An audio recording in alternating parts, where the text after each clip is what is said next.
Olá pessoal, aqui é André L. Ribeiro com mais um vídeo sobre a mudança do PMBOK da quinta para a sexta edição. No primeiro vídeo, esse é o segundo que eu gravei a respeito desse tema, eu me posicionei sobre qual era, na minha opinião, a principal mudança do PMBOK 6, que é, conforme eu expliquei em mais detalhes no outro vídeo, a entrada de uma forma bem forte e, a meu ver, definitiva dos métodos ágeis dentro do guia. E a consequência prática disso é que a gente tem uma espécie de recorte dentro do guia em que a gente tem que interpretar cada um dos processos, das 10 áreas de conhecimento, dos 5 grupos de processo, à luz de duas perspectivas, ou de dois ambientes, que são os ambientes mais preditivos e os ambientes mais ágeis. E nesse vídeo, ágeis ou adaptativos, E nesse vídeo eu quero justamente falar mais a respeito desses dois ambientes que acabam gerando também dois tipos de ciclo de vida de projeto distintos, Quando eu falar em ambiente de ciclo de vida é basicamente a mesma coisa, porque o ambiente de uma natureza acaba fazendo com que os projetos tenham que ter ou sejam melhores gerenciados segundo um determinado ciclo de vida, Que vai ser mais preditivo ou mais adaptativo. Só uma parte aqui, ciclo de vida é a forma como a gente divide o projeto em fases, o conjunto de fases pelas quais o projeto passa, falando de uma forma bem resumida aqui. Pois bem, mas por que existem esses dois ambientes? Por que houve a necessidade de se fazer esse recorte? Na verdade, o PMBOK só veio sacramentar algo que já vem acontecendo há muito tempo, que foi essa percepção de que existem esses ambientes mais ágeis. Deixa eu dar alguns exemplos para ficar mais claro para vocês. Vamos pegar primeiro os ambientes preditivos. Esse ambiente é o mais tradicional, talvez até o que você esteja mais acostumado se você já vinha estudando o PMBOK em edições passadas. Esse ambiente ele acontece, o ciclo de vida desse tipo ele é mais adequado para projetos em que a gente tem requisitos bem claros, bem definidos, quer dizer, o cliente sabe com muita certeza ou com uma clareza relativamente grande o que ele quer, os requisitos têm um certo grau de clareza e estabilidade, e além disso, os processos envolvidos na criação do produto final do projeto, a tecnologia usada, também ela é relativamente bem conhecida ou dominada. Então, um exemplo típico desse ambiente preditivo é, por exemplo, a construção de uma casa ou a construção de um prédio, você já tendo o projeto arquitetônico aprovado. Quer dizer, depois que você já tem aquele projeto, não tem muita, é claro que as coisas podem eventualmente mudar, mas não tem muito grau de incerteza em relação ao que se quer. Você quer seguir exatamente aqueles desenhos que foram feitos para a construção da casa ou para a construção do prédio. E aí, durante algum tempo na história do gerenciamento de projetos, as pessoas tentaram usar esses mesmos métodos usados para construir casa e prédio para outros tipos de projeto. E as coisas começaram a não dar certo. E aí que surgiu a necessidade dessas abordagens para ambientes ágeis ou adaptativos. E que tipo de projeto que se enquadra nessa classificação aí? Projetos, por exemplo, de desenvolvimento de software, projetos, por exemplo, de design de produto. Então vamos dar também alguns exemplos específicos aqui. Quando uma empresa, por exemplo, vamos pensar no escritório de contabilidade, ele está fazendo tudo manual, o processo dele está todo ligado a armazenamento de papel, só não tem nada informatizado. Se ele procura uma software house para construir um software, esse contador ele tem uma ideia do que ele quer, mas ele não tem uma clareza totalmente certeira em relação aos requisitos daquele projeto. Até porque muitas vezes essa pessoa não conhece a tecnologia disponível a fundo e não consegue o que essa tecnologia é capaz de oferecer para ele. Então, se você tentar definir requisitos muito, digamos, detalhados desde o primeiro momento no projeto, vai acabar dando problema, porque ele próprio não tem essa clareza. Então você precisa de um processo que é mais adaptativo e de um ciclo de vida que é mais adaptativo. Um outro exemplo, quando você está criando um produto novo, um design de produto, pensa lá na Apple quando ela foi criar o iPad, não existia nada parecido com o iPad.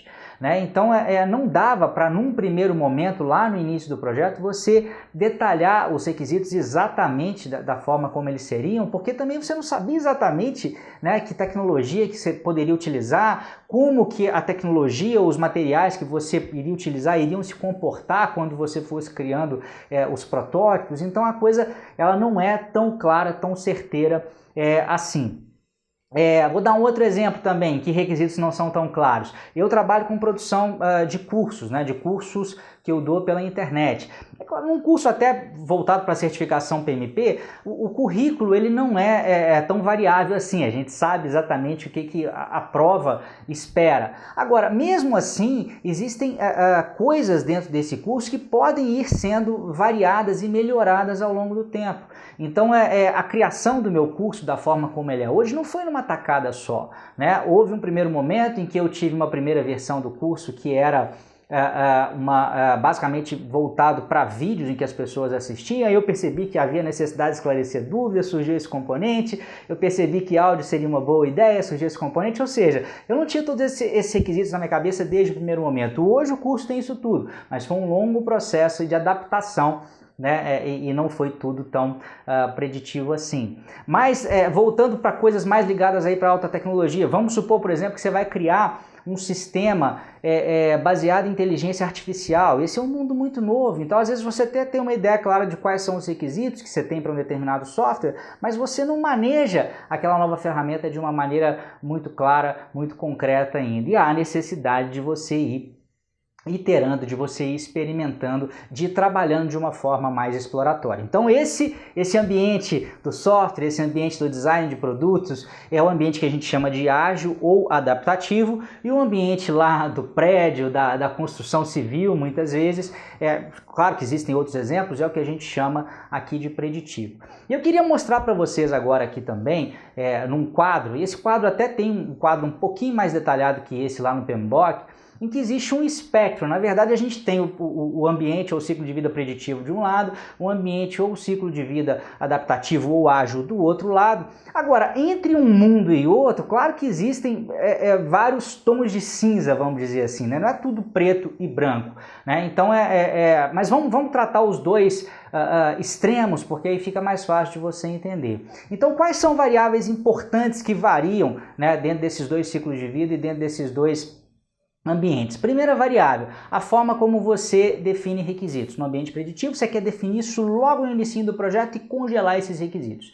Tá? É o que a gente chama também de modelo cascata. No modelo mais adaptativo, você vai ter uma noção vaga, ou pelo menos, não vaga é uma palavra meio esquisita, né? Mas uma visão de mais alto nível logo no início do projeto, e você vai detalhando esses requisitos iteração a iteração, à medida em que você vai avançando no projeto, tá? Em relação a mudanças, se espera que no ambiente preditivo você tenha poucas mudanças, e se elas acontecerem, elas são rigidamente controladas. Já no ambiente mais ágil, mais adaptativo, a mudança ela é esperada, porque a gente já sabia desde o primeiro momento que aqueles requisitos não estavam tão firmes assim.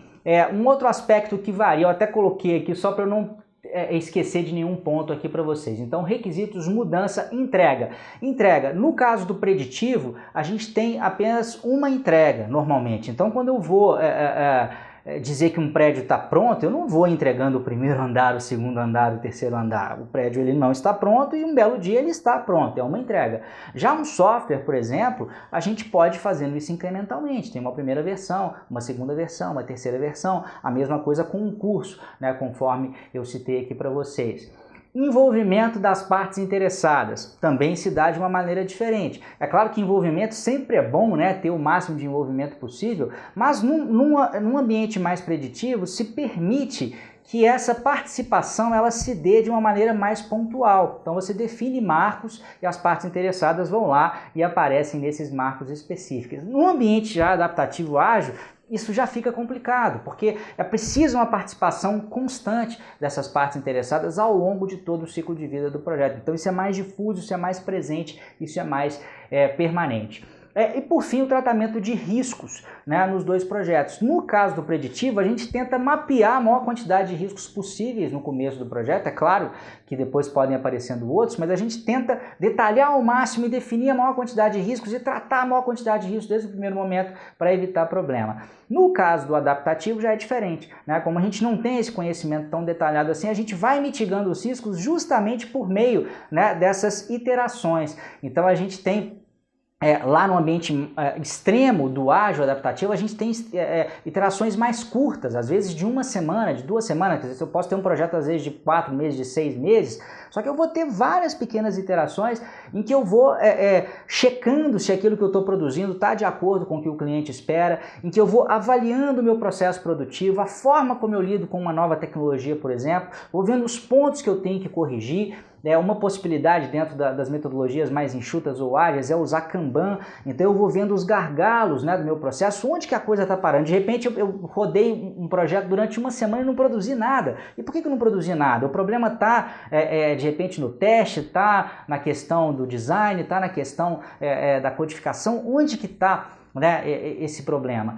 Ou seja, o tratamento de riscos ele também é menos preditivo e mais adaptativo ao longo do projeto. Mais uma vez, lembrando, né, que entre esses dois extremos existem projetos que às vezes estão um pouquinho mais à direita, um pouquinho mais à esquerda. O PMBOK prevê isso, ele chama essa zona do meio aí de iterativo incremental, né, em que às vezes eu posso de repente ter iterações, mas não iterações tão curtinhas, então eu estou ali no meio do caminho. Às vezes eu estou gerando também algumas interações, mas posso estar do lado mais preditivo, se de repente eu não gero produto entregue utilizável, né? No caso de software, se eu vou fazendo iterações com entregas parciais, cada uma daquelas entregas parciais já podem ser usadas efetivamente pelo cliente do projeto. De repente eu estou só prototipando, só entregando coisas parciais. Então existe, né, como eu disse, alguns tons de cinza que a gente tem que prestar atenção aí também para essas possibilidades, tá? Então esse foi o desenho global do porquê que existem esses dois ambientes, né? E por que existe essa forma diferente de interpretar os processos do PMBOK à luz desses dois ambientes. E eu vou ainda gravar pelo menos mais 2 vídeos falando de ciclo de vida, tá? Num deles eu vou falar sobre o ciclo de vida híbrido e o que é isso. São situações em que eu tenho projetos em que parte dele eu trato de uma forma mais preditiva e parte dele eu trato de uma forma mais adaptativa. E vou tratar também de um subconjunto, eu vou destrinchar mais esse ciclo de vida adaptativo, porque existem 2 formas de tratar isso também. Uma mais voltada, eu só vou dar alguns exemplos aqui de metodologia para você ter uma ideia do que eu estou falando. Um com um jeitão mais Scrum de ser e um com um jeitão mais Kanban de ser. Vai ficar mais claro para você nos próximos vídeos. Espero que tenha gostado. Se quiser continuar recebendo os vídeos, né, sobre essas mudanças do PMBOK 6, todas essas novidades aí sobre esses ambientes ágeis, eu vou estar gravando vários vídeos sobre isso. Agora, não fica contando aí com o LinkedIn, com o Facebook ou com o YouTube, que ele vai te mostrar de graça para você não, porque isso pode acontecer ou pode não acontecer. É claro, me segue no LinkedIn, no Facebook, no YouTube, mas eu queria também te convidar a participar da minha lista VIP, então se cadastre, clique aqui, deixe o seu e-mail, porque aí você vai ter certeza que sempre que eu liberar um vídeo novo, você vai recebê-lo aí na sua caixa de entrada. Um abração e até a próxima. Tchau, tchau.